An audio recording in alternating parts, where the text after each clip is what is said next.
Этот год для нашего народа, конечно, символический, потому что это год 80-летия депортации. Конечно, мало осталось уже в живых свидетелей, жертв депортации, и многие из них не вернулись домой. Мы домой вернулись. И в память годовщины депортации, 80-летней годовщины депортации, Харадинис Продакшн, а также люди, которые вот здесь рядом живут, откликнулись на наш призыв. Мы решили посадить 80 деревьев, причем рядом с джами.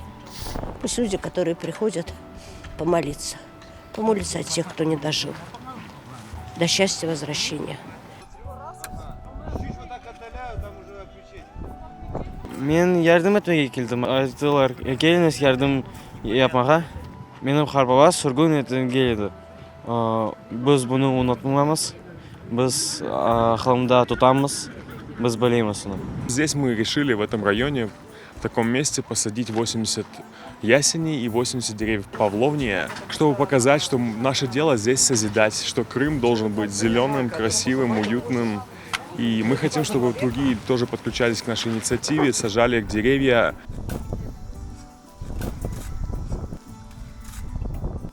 Нет, наверное, такой крымско-татарской семьи, которую бы не коснулась трагедия, произошедшая с нашими предками 80 лет назад.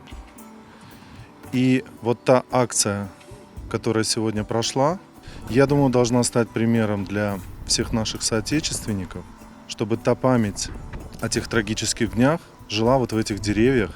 И вот дерево как символ ростка, как символ возрождения давало возможность молодежи все-таки уверенно смотреть вперед и думать о будущем.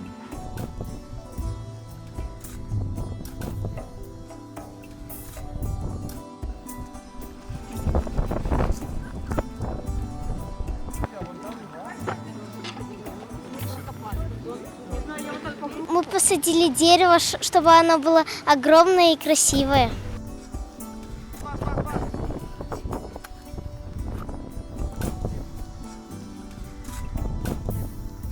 Прорастать корнями в землю – это именно то, ради чего мы вернулись. Да? Это то, что нас держит с этой землей. И к 80-летию депортации крымских татар, мне кажется, это лучший способ сохранить память о тех, кто погиб тогда.